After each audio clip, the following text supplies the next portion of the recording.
Salut les toukous. Alors, permettez-moi tout d'abord de vous présenter tous mes vœux pour 2024 qui s'annonce déjà comme une année historique. Pourquoi historique? Très simple. Vous ne le savez peut-être pas encore, mais en 2024, plus de la moitié de la population mondiale, des États-Unis à l'Inde, en passant par la Russie, l'Union européenne ou encore l'Iran, va voter pour désigner ses dirigeants. Jamais, depuis l'avènement de la démocratie, il y a 2500 ans dans la Grèce antique, autant d'humains n'avaient été appelés aux urnes la même année dans le monde. Des électeurs qui devraient pousser le monde vers la droite, voire la droite très conservatrice et probablement parfois même la droite extrême, ce qui est révélateur de beaucoup de choses. D'autre part, rarement les risques géopolitiques ont été aussi élevés pour l'économie. Donc, sur le plan économique, vous n'avez pas fini d'entendre parler d'inflation, de salaire, de pouvoir d'achat et d'emploi qui seront probablement en tête des préoccupations des Français cette année, sans oublier la sécurité, l'armement et surtout l'immobilier qui n'en est qu'au début d'une crise probablement durable et majeure qui devrait voir les prix baisser à tel point qu'ils pourraient revenir sur les niveaux de 2008. Ce qui ne va pas faire les affaires de l'écosystème du bâtiment qui pourrait énormément souffrir de cette situation et voir les carnets de commandes réduire énormément. Il faut se préparer à un grand nettoyage sur ce pan de l'économie. Du côté du CAC 40, la semaine a été volatile pour terminer en baisse de 0,40 à 7420 points. Globalement, retenons que les chiffres de l'emploi sont meilleurs que prévu aux US, ce qui n'est pas un bon signal pour la Fed qui observe de près cet indicateur afin d'ajuster ses taux directeurs. Et encore une fois, typiquement, on est dans le good news égale bad news et inversement. En bref, la situation sur les indices pour cette première semaine de l'année reste donc plutôt négative à court terme, mais les indices ont limité la casse en fin de semaine. Alors, pour 2024, la grande question est, faut-il de nouveau s'intéresser aux actions chinoises, comme le préconise le consensus, qui, vous le noterez, a souvent tort d'ailleurs. Car après une année 2023 catastrophique pour les indices boursiers chinois, en recul de 3,70% l'année dernière, les analystes prévoient un rebond pour 2024. Il faut dire que plusieurs facteurs ont joué l'année dernière.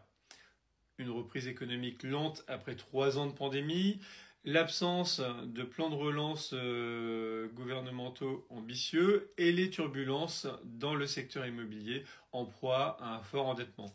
Ces facteurs ont donc fortement contribué à cette baisse. Mais pour 2024, le vent pourrait tourner. JP Morgan ou Goldman Sachs, par exemple, anticipent une hausse significative du MSCI China Index de l'ordre de 18%.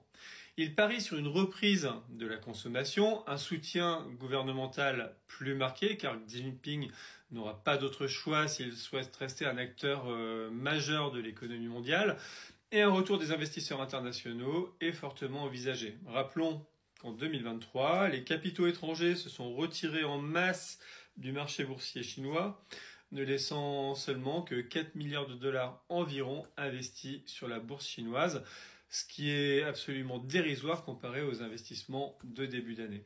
D'autre part, les actions chinoises affichent aujourd'hui des valorisations historiquement basses, avec une baisse de 57% par rapport à leur pic de 2021.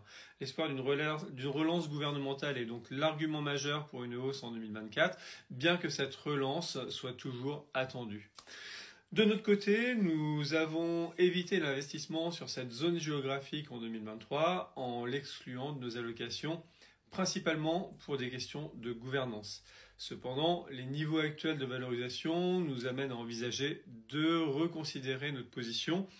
Peut-être y retournerons-nous prudemment d'ici quelques semaines. La réponse dans nos prochaines vidéos, vous le verrez très très rapidement. La Chine pourrait être un terrain d'investissement intéressant en 2024, mais avec prudence. Plus globalement, on sait que 2023 a été une année euphorique, surtout en fin d'année pour les bourses mondiales, à l'exception de la Chine. Le Nasdaq a notamment bondi de plus de 40%, devenant l'indice le plus séduisant de l'année. Et de ce fait, l'autre question qui se pose est, après une telle hausse, faut-il encore investir en actions?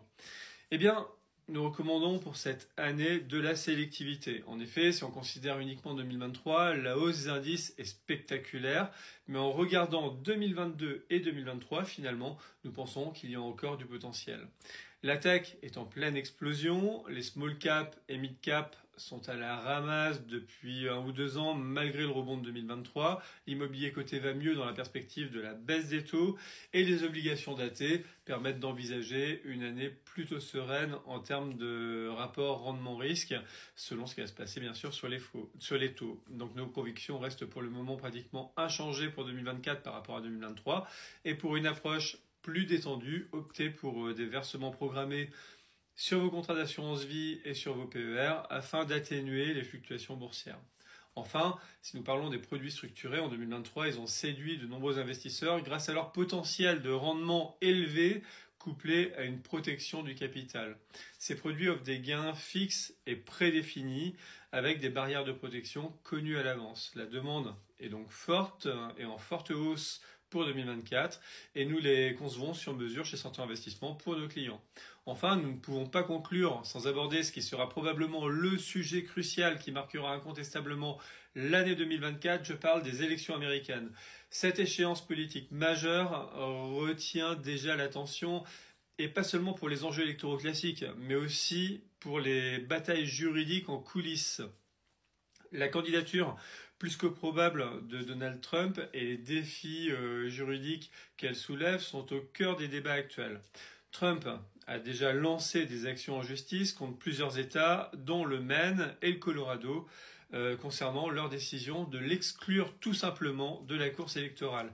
Et ces affaires qui pourraient se multiplier vont probablement se retrouver devant la Cour suprême des États-Unis. Et c'est là que les choses deviennent particulièrement intéressantes. Pourquoi ? Parce qu'un nombre significatif de membres de cette Cour a été nommé par Donald Trump himself. Cela pose des questions sur l'impact que ces juges pourraient avoir sur son avenir politique et sur l'équilibre du pouvoir aux États-Unis, tout simplement. Cette situation pourrait avoir un impact majeur non seulement sur la politique américaine, mais aussi sur les marchés mondiaux. Les investisseurs du monde entier seront donc attentifs à l'évolution de cette situation car les décisions prises aux États-Unis peuvent influencer les tendances économiques mondiales. La semaine prochaine, d'ailleurs, nous vous proposerons une spéciale conviction pour le premier semestre 2024. Comme vous pouvez le constater, 2023 a été une année pleine de surprises et d'opportunités pour les épargnants. Et 2024 s'annonce comme une année de changement et de défis. Donc, restez avec nous pour suivre ces évolutions et pour des analyses approfondies sur la façon dont elles pourraient affecter vos placements et vos décisions économiques. Pensez surtout à vous abonner à cette chaîne. Merci pour votre fidélité et à très bientôt pour plus d'actualités, d'infos et de convictions en finance et en investissement. Prenez soin de vous et de vos investissements. Bye bye, à très bientôt les amis. Ciao ciao.